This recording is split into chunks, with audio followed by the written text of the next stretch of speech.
전에 사업을 하시면서 분당의 모 교회에 다니시는 집사님과 대화를 하던 중에 이제 자기 교회가 건축을 하는데 목사님께서 우리 헌금을 한번 합시다 해가지고 작정을 했는데 2차로 또 작정을 하자는 거예요.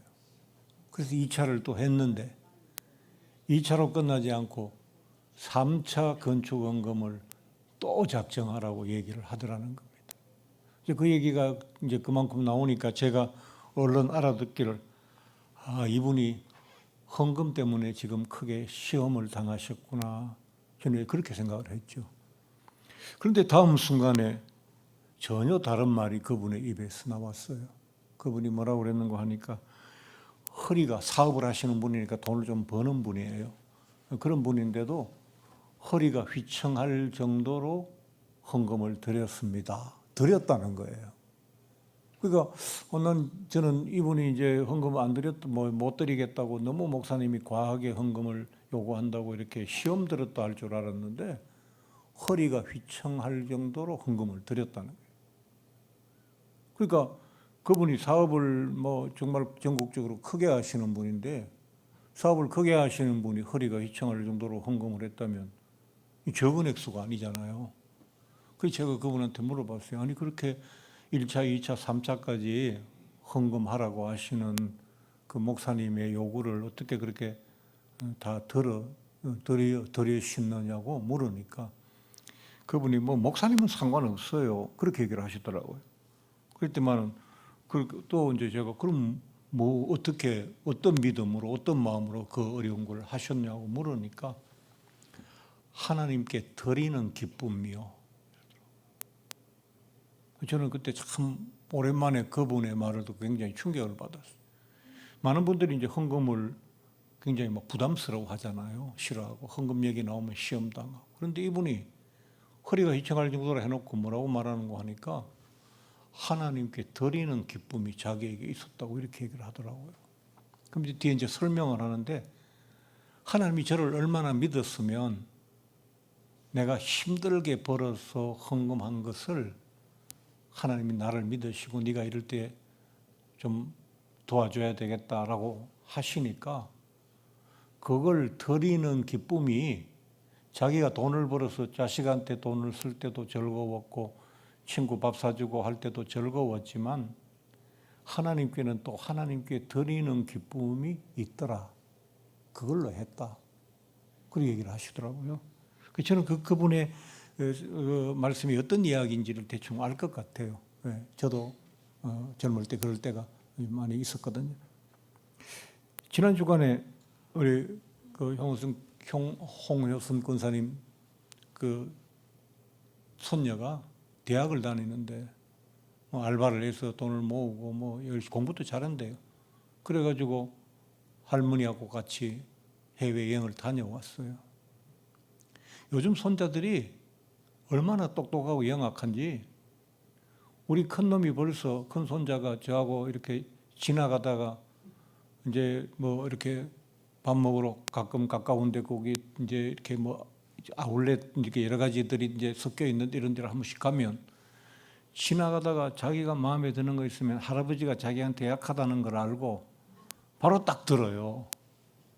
그럼 안 사줄 수 없잖아요. 엄마 아빠는 막 냉정하게 딱 그냥 가요. 그런데 저는 랭킹 아무리 빨라도 3위가 사달라는 것도 안 사주고 3위를 어떻게 유지하겠어요. 외할아버지도 있고 경쟁자가 많은데 그럼 사주거든요. 요새 손자들은 할아버지가 그 속된 말로 호구예요. 그런데 손녀가 그 직장인도 아닌데 돈을 모아서 할머니를 모시고 여행을 다녀왔다는 거, 저는 그게 저한테는 굉장히 참 은혜스러운 이야기고요. 참 그 손녀 어디 내가 아들이 많이 있으면 한번 만나봐야 되겠다 싶은 그런 마음이 들더라고요. 그때 그 손녀는 내가 가는 기쁨이 아니라 할머니를 보내드리는 기쁨이잖아요. 알바하는 아들이 땀 흘려 번 돈으로 아버지가 시골에 계시는데 몸이 약하시고 여러 가지 건강이 안 좋으시니까 값도 싸지 않은 건강식품을 사가지고 아버지를 갖다 드렸어요. 그럴 때 그 아들의 기쁨은 자기가 먹는 기쁨이 아니라 아버지에게 좋은 것을 드려서 잡수시게 하는 기쁨이잖아요. 북한의 아이들이 아프리카 아이들보다 더 약하대요. 그래서 이제 아이를 체크할 때 이렇게 테이프 같은 걸로 이렇게 돌려서 이렇게 재잖아요. 팔이 얼마나 굵은지, 팔뚝이 얼마나 굵은지 그걸 가지고 이제 아이들의 영양 상태를 체크하잖아요. 그렇게 해보면 아프리카 아이들보다 북한 아이들이 더 약해요.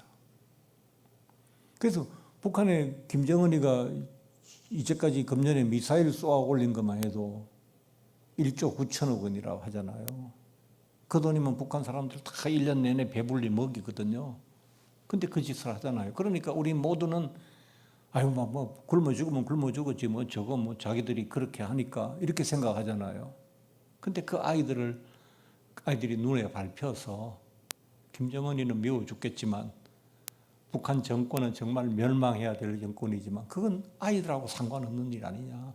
아이들은 지금 굶고 있고 그 어린 것들이 팔뚝이 뭐 만지면 부러질 것 같이 병에 걸려도 약 한 번 제대로 쓰지 못하고 죽어가는 아이들이 너무 많으니까 다른 건 생각하지 말고 아이들만 보자. 그래가지고 어마어마한 돈을 북한에 지원하고 갖다 쏟아부은 그런 목사님들도 계세요. 그때 그 목사님은 뭐예요? 자기가 먹고 누리는 기쁨이 아니라 아이들을 살리는 기쁨이에요. 우리 인생에는 내가 누리고 맛보고 즐기는 행복도 있지만 누리게 해주고 맛보게 해주고 즐겁게 해주는 행복도 우리 인생에는 있다고요.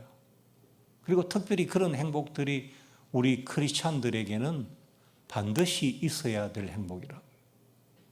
우리는 우리만 위해서 내 인생만 붙들고 내 행복만 눈여겨보는 그런 사람으로 살아가서는 안 된다는 것이 예수님의 마음이죠. 그래서 예수님께서 그랬잖아요. 요 작은 자에게 한 것이 곧 내게 한 것이니라. 예수님의 그 말씀은 우리가 예수님을 따라가는데 어떤 점에서는 예배를 얼마나 많이 들었느냐, 헌금을 얼마나 많이 했느냐, 기도를 얼마나 오래 했느냐 보다 훨씬 더 중요하게 생각하시는 항목일 것이라고 저는 믿습니다. 그래서 여러분들께서는 꼭 나누고 베풀고 섬기는 일들을 하셔야 되고 그걸 내가 예수 믿으니까 어쩔 수 없어서 이 일을 내가 막 하고 싶진 않은데 막 내가 아까워 죽겠는데 이걸 해야 할 수밖에 없지 않느냐가 아니라 그렇게 나누고 섬기고 베푸는 과정에서 행복을 느껴야 그게 예수의 사람이에요. 그게 행복해야 된다고요. 사람에게 잘하는 사람이 다 자기가 넉넉해서 그런 거 아니에요. 우리가 가끔 어떤 분들이 그것도 이 얘기 또 잘못하면 또 그게 또 문제가 될 수 있는데 그런 뜻은 아니고요. 가끔 저희들한테 식사하자고 하시는 분들이 계세요. 밥 한 그릇 나누죠. 근데 그분이 이 밥 한 그릇 사시는 것도 막 돈이 많아서 나는 막 누구에게나 매일 밥을 사준다 이런 분이 아니라는 것을 우리가 잘 알고 있어요. 연세도 드셨고 특별한 수입도 없어요. 그런데 우리에게 밥 한 그릇 먹자 하실 때 그것이 그분의 생활에 어느 정도 부담이 될 것이라고 하는 것은 목회 40년 했는데 그거 눈치 없겠어요?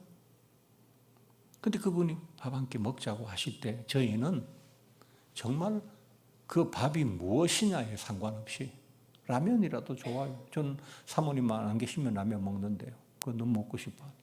그런 게 문제가 아니고 그분의 마음이 느껴지는 거죠. 그 얘기는 이런 거예요. 그 밥 한 그릇 속에는 어떤 얘기 했나니까 목사님이나 부목사님이나 우리 교역자들이 우리를 위해서 교회에서 열심히 일하시고 노력하시는 우리가 다 압니다. 그 일을 할 때마다 수고하셨습니다. 고맙습니다. 라고 말하지 못하지만 오늘 이 한 그릇의 밥에 이 마음을 다 담았습니다. 우리는 그렇게 봤거든요. 그래서 그게 굉장히 저희들한테 행복한 거예요. 저 교회에서 많이 받지는 않지만 제 밥 사 먹을 수 있는 돈은 교회에서 주세요. 그래서 제가 그걸 못 사 먹어서 그런 게 아니라 그때 그 한 그릇 속에 담겨져 있는 저희를 조금이라도 생각하시고 사랑하시는 그 마음, 그게 우리들도 단비처럼 우리에게는 고맙고 또 행복한 일이거든요. 그러면 많은 사람 앞에 서 있고 늘 사람들한테 그런 사랑을 그래도 심심치 않게 받는 목사도 그런 일을 당하면 새삼스레 행복하고 감사한데 고마운데 아무런 사람들이 알아봐 주지 않는 평범한 한 사람이 다른 사람으로부터 그런 사랑을 받았을 때 그 사람은 얼마나 행복하겠어요. 그게 밥 한 그릇일까요? 그래서 제가 맨날 그러잖아요. 남전도에 여전도에 제가 교회 와서 막 청소하십시오, 뭐 일하십시오 이런 얘기하고 안 한다고 그러잖아요. 여러분끼리 자주 밥 먹고 커피라도 한 잔 마시고 그것도 사 먹을 만한 게 부담되면 집에서 해먹는 밥에 숟가락 하나 더 얹어서라도 모든 사람이 함께 모일 수는 없지만 가까운 사람부터 같이 그렇게 나누면 되잖아요. 커피는 교회 로비에 있잖아요. 그 커피 한 잔, 내가 사는 커피는 아니지만 너 여기 앉아 있어. 내가 커피 오늘은 내가 한 잔 뺄게. 내가 커피를 받아가지고 한 잔 나누면 내가 대접하는 커피잖아요. 저는 그걸 하시라는 거예요. 그래서 여러분이 교회에 오시면 하나님만 만나고 아유 사람들은 정말 지겨워. 내가 그래도 하나님 교회에 와서 만나야 되니까 이 사람들을 내가 불편을 감수하고서라도 하나님 만나고 가야지. 그 얘기는 뭐하고 비슷하냐 하면 학교 가니까 막 친구들이 나를 괴롭혀. 그래서 내가 학교 가는 게 너무 싫어. 근데 학교 안 가면 공부할 수가 없잖아요. 중학교 나오면 고등학교 가야 되고 적어도 고등학교는 졸업해야 되는데 중간에 친구는 싫지만 학교 안 갈 수 없잖아요. 그 얘기하고 똑같은 거예요. 그럼 그 애가 학교 생활이 행복하고 공부가 잘 되겠어요? 안 된다는 거예요. 여러분, 우리 이제 목사님들이 잘못도 있는데 우리 한국교회 신앙생활이 뭐가 문제냐 하니까 전부 다 내용만 배워요. 실천하진 않아요. 근데 배우는 거예요. 내용만 배워요. 몸이 뚱뚱한 사람이 저 뚱뚱하잖아요. 앉아서 계산만 해요. 야, 달리기는 1시간 하면 몇 킬로가 빠진대더라. 걷기는 1시간 하면 칼로리가 얼마가 소모되고 얼마가 빠진대더라. 줄넘기는 30분 하면 뭐가 된다더라. 수십 가지 알아요. 저도 다 알아요. 그런데 걷지도 않고 뛰지도 않고 줄넘기도 안 해요. 그게 우리 신앙생활이라고요. 그래서 알기는 아는데 그것을 실제 실천함으로써 맛볼 수 있는 기쁨은 없어요. 우리 신앙생활. 기도요? 기도도 열심히 하면 그거 참 재밌어요. 저는 특별히 새벽 기도에 짧은 시간이지만 막 이렇게 하나님께 기도하면 마음이 막 하나님께로 쏟아지는 걸 느끼거든요. 그러면 그렇게 기도하고 나가는 아침이 되게 상쾌하고 좀 어려운 일이 있어도 내가 이렇게 기도하고 하루 시작했는데 이런 자신감도 생기고 참 좋거든요. 근데 교회 다니는 분 중에 기도해야 된다는 거 모르는 사람이 있어요. 다 알아요. 근데 기도 안 하거든요. 그러니까 하나님께 마음을 쏟아놓는 행복도 맛보기 어렵고 하나님께서 함께 하신다는 그 자신감의 행복도 못 누리는 거예요. 그러니까 모든 것은 머릿속에 다 들어있어요. 그러나 실제로 내게 나타나지는 않아요. 다 알고 있어요. 이건 이렇고 저건 저렇고 뭐 기도해야지 뭐 해야지 봉사해야지 뭐 해야지 다 알아요. 근데 하지는 않아요. 그러니까 그것을 통해서 하나님이 우리에게 주시는 행복이 내게 하나도 전달이 안 돼요. 그러고는 하나님 앞에 이렇게 말해요. 하나님, 내 인생은 왜 이렇게 재미가 없고 행복하지 않습니까? 나는 왜 이렇게 힘든 일만 있고 즐거움이 없습니까? 그러잖아요. 그게 누구 책임입니까? 아무것도 안 하는 사람에게 하나님이 막 행복이 짜릿짜릿하도록 주셔야 됩니까? 먹기만 하고 한 번도 하루에 단 1km도 100보도 안 걷는 사람에게 먹을 만큼 막 죽으라고 먹어도 쌀이 쑥쑥 빠지도록 해줘야 그게 하나님이 능력이 나타나는 거고 하나님이 좋으신 하나님이십니까? 아니잖아요. 저는 오늘 여러분에게 그런 말씀 드리고 싶어요. 은혜를 베풀며 꾸어주는 자는 잘 되나니 라고 했어요.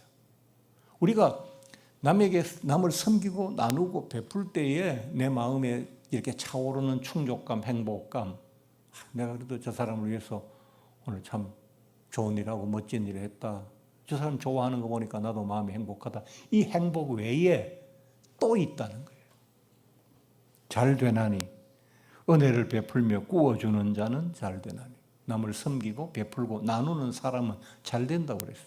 이 잘 된다는 말은 번영한다는 뜻이에요. 번영하는 것자 이렇게 잘 되는 거잖아요. 여러분, 교회는 부흥되고 사업은 번창하고 인생은 번영해야 좋은 거잖아요. 그게 잘하는 거니까. 그럼 교회가 무엇을 해서 부흥할 거냐는 거예요. 요새는 뭐 교회 부흥이 잘 안 되니까 어떤 무슨 모센지 뭐 지모센지 나모센지 뭐 교회에서 춤을 추고 있어요. 제가 볼 때 그 춤은 성령이 추라는 춤이 아니고 저기 나이트클럽이나 사교 댄스에서 추는 춤 같아요. 그 사람 막 춤을 추고 난리예요. 그러니까 사람들이 또 특이하다고 몰려서 그건 부흥이 아니에요. 부푸는 거지. 부푸는 것은 깔아앉고 언젠가 되면 부푸는 것은 부풀다가 터지는 거예요. 근데 번영한다는 말은 뭐냐니까 교회가 부흥하는 거죠. 부흥한다는 건 뭐냐니까 하나님이 기뻐하시는 일을 행함으로 해서 교회 모든 사람들의 마음이 충족되고 영적으로 업되는 거. 그게 부흥이에요. 꼭 숫자가 많아지고 건물이 커지고 이게 부흥이 아니라고요. 교회 부흥은. 사업이 번창한다는 게 뭘까요? 오늘도 돈 벌러 나가기 싫어요. 제가 서울에 있을 때 대치동에 있을 때 족발하고 막국수를 같이 파는 집인데 막 장사가 어마어마하게 잘 돼서 90년도에 거기 기다리는 식당은 강남에도 한 군데도 없었는데 그 집은 기다렸다가 먹어야 될 만큼 사람이 많았어요. 근데 그 이제 좀 가끔씩 교인들하고 가고 하니까 주인을 잘 아는데 아주머니가 카운터에 앉아서 이제 계산을 하고 하는데 어느 날 가니까 아주머니가 울고 계세요. 그 사람들이 있는데 안쪽에서 자세히 안 보면 모르지만 혼자서 울적울적. 그래서 내가 이제 자주 가서 제가 얘기도 잘하고 친하고 하니까 아니 왜 우세요? 하니까 내가 이렇게 돈 벌어도 이 돈 쓸 시간도 없어요. 잠 한숨 잘 시간도 없다고요. 그러면서 우는 거예요. 거기 앉아서. 제가 지금 생각하니까 그게 아마 우울증 같아요. 예. 매일 아침부터 저녁까지 나와서 계산하고 뭐 하고 또 밤에 되면 지쳐서 쓰러져 자고 또 아침 되면 또 그거 하고 요즘같이 요즘은 식당이 쉬는 시간도 있고 쉬는 날도 있지만 그때는 좀 잘 되는 식당은 뭐 전부 쉬는 날 없잖아요. 그러니까 지친 거예요. 몰려가지고. 이게 번창일까요? 사업에? 아니라는 거예요. 사업하는 사람이 늘 내가 하는 사업이 즐겁고 돈을 버는 것도 즐겁지만 이 일을 하는 그 자체가 즐거울 때 그게 사업이 번창하는 거라고요. 인생이 번영하는 게 인생이 번영해야 되는데 번영이라는 게 30대보다 40대에 더 넓은 집에 살고 40대보다 50대에 또 더 넓은 집에 살고 60대에 더 넓은 집에 살면 그때부터 어떻게 돼요? 자식들은 다 나가고 큰 집에 둘이 사는. 그런 게 번영이 아니라는 거예요. 번영은 우리의 마음에 차오르는 어떤 기쁨이 있고 그 기쁨과 일이 같이 잘 되는 게 번영이라고 해요. 교회의 번영이라는 게 교인들이 막 누리는 만족감, 즐거움, 행복함이 같이 자라나면 그건 부흥하는 거예요. 그러면서 숫자가 많아지면 아무 문제 없어요. 그런데 그게 아니라면 그건 부흥이 아니고 번창도 아니고 번영도 아니라는 거예요. 나눔과 베품과 섬김은 씨를 뿌리는 거예요. 저희 옆집에서 그 옥수수를 좀 사왔다고 저 이제 목사라고 또 몇 개를 갖다 줘서 옥수수를 삶아 먹었. 옥수수 한 자루를 삶아서 먹으면 한 끼 양식도 안 돼요. 옥수수 한 자루가 한 끼 양식 되겠어요? 그런데 그 옥수수를 시골에 보면 처마 밑에 매달아 뒀다가 좀 말려가지고 그 알을 하나하나 다 털어가지고 그걸 밭에 뿌리면요, 옥수수 밭이 하나가 나온다고. 내가 하나님이 내게 주신 것을 나 혼자 먹으면 옥수수 한 자루 그냥 내가 삶아 먹는 거예요. 근데 그걸 나누고 베풀고 섬기면 그 알갱이 하나하나를 씨를 뿌리는 것과 같아요. 그러면 큰 옥수수 밭이 되면 한 자루 뜯어서 심었는데 밭이 하나가 나왔어요. 그럼 옥수수 밭 하나면 그의 겨울 쌀 떨어질 때 가족들하고 생명을 연명할 수 있는 중요한 식량이 돼요. 과거에 그렇게 살았잖아요. 그래서 우리는 씨를 뿌려야 돼요. 씨를 뿌리면 뿌리는 즐거움도 있고 자라나는 즐거움도 있고 그 열매를 얻어서 온 가족이 함께 나누는 즐거움도 있고 다시 그것의 일부를 주변에게 또 나누어 주는 기쁨이 있고 그래서 이런 행복들을 우리가 누리면서 살아야 되죠. 어떤 분은 나는 가진 것이 넉넉지 않아서 이웃에게 베풀고 섬기고 나누기가 어렵다 하는 분은 말로서 우선 섬기세요. 말로서 섬기시라고요. 남에게 너무 험한 말 하지 마세요. 내가 이 말을 해가지고 상대가 마음이 상할 건지 마음이 좋을 건지는 말하는 사람 내가 먼저 알아요. 내가 이 말을 해서 상대가 마음이 상할 것이다 싶으면 될 수 있으면 하지 마세요. 꼭 필요한 말씀 아니면. 정말 생명을 걸어야 될 만큼 중요한 일 아니면 하지 마시라고요. 말로서 상대방을 섬길 수가 있어요. 그렇다고 무조건 마음에도 없는 좋은 말 막 거짓부렁을 하라는 뜻이 아니고 늘 상대방을 생각하면서 그 사람의 마음에 힘을 주고 즐거움을 줄 수 있는 이야기를 하려고 노력해야 돼요. 그 다음에 그 노력이 좀 잘 돼서 내 말이 주변 사람들을 늘 즐겁게 하고 기쁘게 하면 그 다음에는 내가 가진 거 없잖아요. 손으로 내 주변에 있는 사람들을 즐겁게 하고 섬겨야 돼요. 아까 말씀드렸던 것처럼 교회 커피 누가 뽑아 먹을 줄 몰라요? 아니 지는 손이 없나? 그러지 말아요. 내가 가서 앉아있어. 내가 뽑아올게. 그럼 그분이 반드시 아무리 무딘 사람이라도 여러분이 그렇게 한 두세 번 하면 그분이 오늘은 내가 뽑아올게 라는 날이 있을 거예요. 그 관계라는 건 그렇게 해서 좋아지는 거예요. 손으로 상대방을 섬기시라.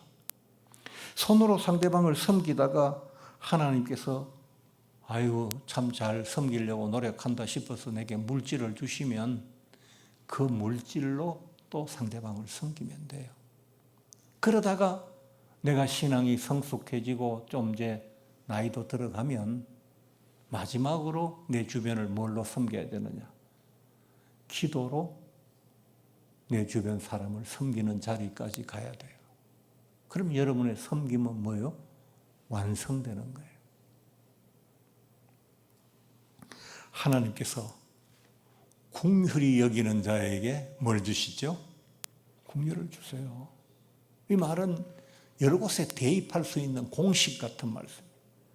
하나님은 즐거움을 주는 자에게 즐거움을 베풀어 주시는 분이에요. 하나님께서는 많이 베풀어 주는 자에게 하늘에서 많이 베풀어 주시는 하나님이세요.